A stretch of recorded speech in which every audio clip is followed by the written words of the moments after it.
Welcome back, everybody. Today we got another Kevin Samuels classic. And trust me, this one goes left fast. Okay, what do you have for me on the topic? All right. I'm Asia. I'm 31. I live in Brooklyn, New York, Do and you have I'm a a current child? divorcee. Yes, I do. I'm also a current divorcee. Okay. My first husband, because that's who my daughter's dad is, he is a middle six-figure earner. He's a physician.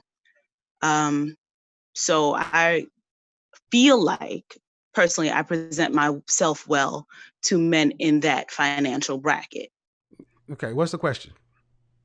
My question is, how is it after coming out of a marriage like that, do I then present myself once again to men of that financial bracket? Because you're saying let's that get right to it. How old are you? 31. And your ex-husband did what? He's a doctor. He's a psychiatrist. Psychiatrist. Okay. All right. I see. There's a difference when we say doctor. Medical doctor, physician, internist, surgeons. That's where the real money is. Psychiatrists, psychologists, they do well, but they ain't rich. That's what I said. He's a middle six-figure earner. All right. So, and you said you were married twice? No, he is my first and only husband so far. And how long ago were you married? We were married for 10 years. How long ago were you married? Oh, sorry, up until 3 years ago. Okay. So you're 31? Yes. You got married at 18? Yes. Were you raised by mom and dad? Mom at home and dad not at home. So no. My mother and father were married. My father lived out of the state working. So yes and no. How much older was your husband than you? We'll say 35 years. Okay, I just need the truth. So no, he is much older than me. So he's 53. Currently, yes. Okay, why was an 18-year-old marrying a 53-year-old man? Did your father hook you guys up? No, my father's younger than him. For me, it was a personal choice. I was not raised in a household where I had to love or be with any particular race, religion, or sex. If I'd have brought home 2 palm trees and said that this is what I wanted to be with for the rest of my life, there wouldn't have been any question. Well, that's a damn shame. It's a damn shame. That's a damn shame that you could bring home 2 palm trees and we think that's okay. But okay. Was your ex-husband black? Yes, he was. All right. 53 years old. You could pick him. Great. Why'd y'all divorce? My husband got sick with cancer and that changed him and it changed the dynamics of our marriage. There was nothing that I did not do. Hold on. Go ahead. Hold on. We're going to need to be very specific with the next few questions. Did he have chemo or radiation? He had a form of chemo, which is called BCG. It's an injection. I know. I know what cancer is. I'm a cancer survivor. Okay. Is he in remission? Yes, he is. And you divorced him and who filed for divorce? I did. Why? He became mentally, emotionally, and financially abusive. What does that mean? So mentally, I was degraded. I was made to feel less than. I was talked down to. Emotionally, as a partner and a spouse, I was emotionally neglected. And financially, funds began to be withheld from me that would have normally never been an issue. God almighty. Okay. It's amazing how many women who file for divorce seem to be so abused. But to answer your question, no. Any man who's a Henry hearing this would be wise to run. None of this sounds appealing.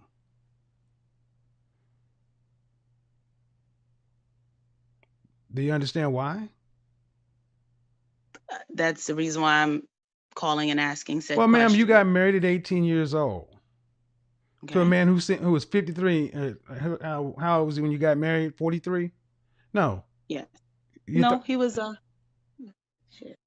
How old was Douglas? no, you said 35 years difference. Yes. So if you're 30, he should be 65. I'm 31, so he's 66 this year. Right.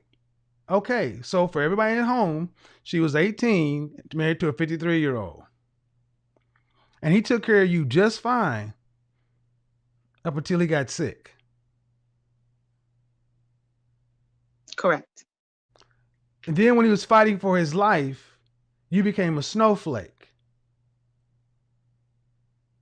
No, when he was fighting for his life, I became a warrior.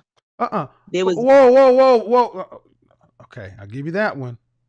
But I'm going to need you to understand what you just said. He was fighting for his life. What Correct. war were you in? For your life? No, for my husband's health. Ma'am, you For just said you were in your husband, you divorced your husband because he became financially abusive, verbal. which Don't sorry, overtalk can me. I? No. The man was going. Okay, he was being injected with poison. He was going through quite a bit. So you know what? He's allowed to go through some things. Was he on prednisone also? No, Okay. Was he on any kind of steroid? no, he refused. But he was still injected in poison. So, ma'am, here's your story. I got married to a man at 53 years old at 18, and this man took perfect care of me. And he was older than my father. Do you have to work? Did you have to work when you were married? No, but I No, chose you didn't have to. No. You chose, but you didn't pay no real bills. You didn't have no skills. Knock it off. He was the money earner. See, he actually saved you from yourself. And then when he got sick, are you a Christian? No, Where'd you get married? we got married at a courthouse. And what vows did you use? Sickness and in health. So death You was mean what the general vows. you The used general vows. from the Bible? If that's where they get them from, then yeah. Well, you know where they get them from. You're a married woman, and you said them. And then when he got sick, you bailed.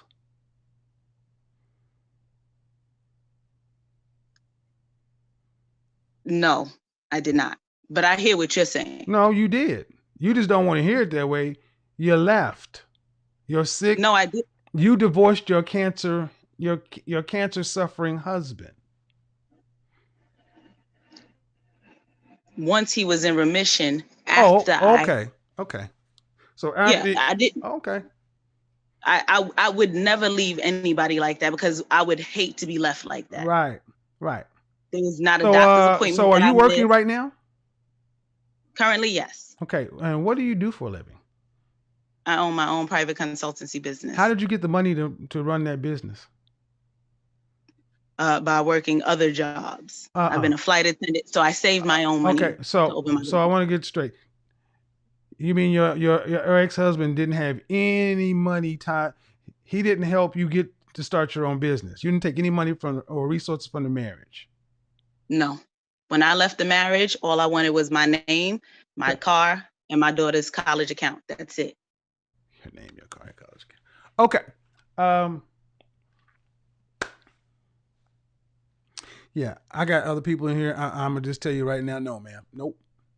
I will say my spidey senses are tingling, and I'm sensing all kind of lies, deceptions, half truths. And at 18 years old, 31 years old, I'm gonna be honest, ma'am, this is a whole mess. Though even the way you're talking, it just sounds like, ugh. You divorced your ex. And what you think you're just gonna pick another one? Why would anybody want to deal with you? How about that? Let's see. I'm intelligent. I'm motivated. I have my own business. I maintain my own lifestyle. I'm not understanding the full scope of your question. Well, see, that's the problem now, ain't it? You just described yourself as a man.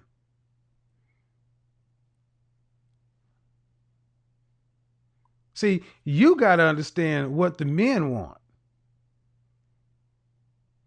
And nothing you said in there was anywhere close to being feminine, beautiful, inspirational, caring, loving.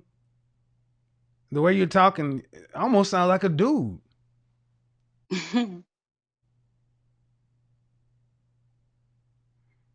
Better go back to your husband.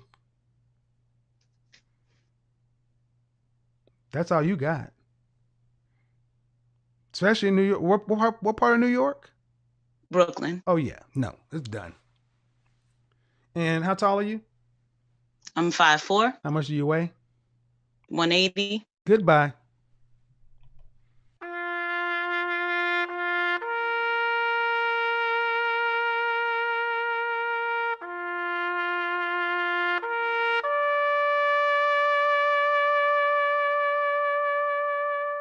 Wow. No, ma'am. No, ma'am. No, ma'am. No, ma'am. 5'4", 180, and all that attitude. Mm. Hello. Hi, Brandy. Hi, how are you doing? I am good. Save me from Okay, that last awesome. phone call. I'm just kidding. Go ahead. That was different, but I mean, everybody has a story. Everybody has a story, but yeah, go ahead. Yeah. Do you have a child? Yes, I do. I'm married. Okay. I'm actually a newlywed. Cool. But I'm actually married to the father of my child. But I was calling in because I do agree with you to a certain extent. I actually wanted to be with the father of my child. So we just had some things that we had to work out spiritually, because we were both very young when we conceived my son. But I would say that I don't think it's a lost cause for women who have a child, depending on the type of woman that they are, because I feel like there are still men that find value in women who have a child. How old are you? I'm 28. 28. How many men, high value men, do you actually interact with on a daily basis? I mean, my grandfather's one. I have uncles who are high value men. Okay, but hold on, man. Hold on. Mm-hmm. Your grandfather's married to your grandmother, right? My grandmother actually passed, but yes, but you get the point. Yeah. So the men in your family don't count. Okay, well, I've been in circles, yes, where I've been around high value men and no. The question was very specific. On a daily or weekly basis, how many high value men are you interacting with? See, you can feel this way all you want to, but you don't know. I know. Okay, but listen. Okay, I'm not saying that you don't know. Okay, no. See, this talking over thing, does not do. Why do y'all try to talk over me? I'm sorry, I wasn't trying to talk over you. I apologize. It was weird on the Zoom call how it's like overlapping, but I'm sorry. Okay, sir. But you hear me when I'm speaking because I hear you. Okay. Why do you think your feelings override what I know from other men? No. I think that you're misunderstanding me, but I mean, I hear you. What I'm saying is that I agree with you. I've experienced both scenarios, but I was saying that I don't think it's necessarily a lost cause for women who have a child. Yes, it is. Okay. Okay. Listen, see, and when you do this, man, you give women false hope. Okay. Let me explain to you why it's a lost cause as it stands. Okay. The men I deal with are the clients are the men that these women want. Okay. The men I work with are the men these women want. And they don't want women with children. Okay. And you're trying to balance that against what you feel. No. You kept saying, I feel it's not a lost cause. Ma'am, you're 28. I'm not trying to be rude. You're newlywed. Yeah. That's cool. You're 28. You're not old enough to know. You know, and you're not around. Okay. You're not around enough men. How long you been married? I'm a newlywed, so I just got How married. long you been married? For probably like 5 months. 5 months. And how long were you with your husband, fiance, boyfriend? How long y'all Oh, been? we were only engaged for probably like about 6 months, Okay, but we were great. together for yeah. But you would get a. How long have y'all been together total? Probably about 6 years. 6 years. So you've been with him since 22. Yes, So yes, you sir. have not even dated these men, ma'am. You don't know, and this is dangerous. This is what I'm saying. I know your heart's in the right place, but this is dangerous to keep telling women it's not a lost cause because when you get off this phone, you're going back to your husband. I understand what you're saying, Kevin, and like No, I said, you I agree. don't. And you're still talking. No, no. Ladies, please stop listening to women like this. Her heart's in the right place, but she cannot help you. She does not have a pool of men to talk to ask them what they want. I have hundreds, and I've been dealing with men for the last 10 years. Black women, stop doing this. But you understand this need to be right. I got a 28-year-old newlywed who's been with a man for 6 years. You ain't even old enough. And you're gonna still, well, no. We're looking at a 31-year-old divorced woman with children who describes a marriage that eventually fell apart after her husband became seriously ill and their financial situation changed. Now, she has her reasons for leaving, and nobody should pretend that dealing with serious illness and financial pressure inside a marriage is easy. But Kevin starts asking the uncomfortable question: what happens when the man who was providing the lifestyle you were accustomed to suddenly can't provide at the same level? Because according to the story being presented, this man was taking care of the family when he was healthy and financially capable. Then circumstances changed, and this is where the conversation becomes important for both men and women. A relationship isn't tested only when everything is going well. The real test comes when somebody loses a job, gets sick, goes broke, or can't perform at the level they once did. If the expectation is that a man must always be successful, always have money, always be strong, and never experience a major setback, then what happens when real life inevitably happens? That's what Kevin is forcing her to confront. And then there's another woman in the conversation who appears to be offering reassurance that everything will work out and that another man will eventually come along. Kevin isn't interested in selling that kind of fantasy. Because yes, someone can find another partner, but can and will are two completely different words. And gentlemen, that's the lesson. Don't build your life around the assumption that another person will always be waiting if your current relationship fails. And don't encourage someone else to believe that simply because they want a better partner, one is automatically guaranteed to appear. Dating is a marketplace of choices.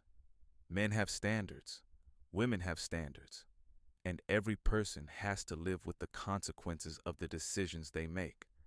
Kevin's message isn't that anyone should remain trapped in a bad marriage. It's that before walking away, people should be brutally honest about what they're leaving, what they're gaining, and whether the alternative they're imagining actually exists. Because hope is not a strategy. And if you're telling people, don't worry, someone better will come along, you better be prepared to explain what makes that outcome realistic. That's where Kevin's lesson hits hardest.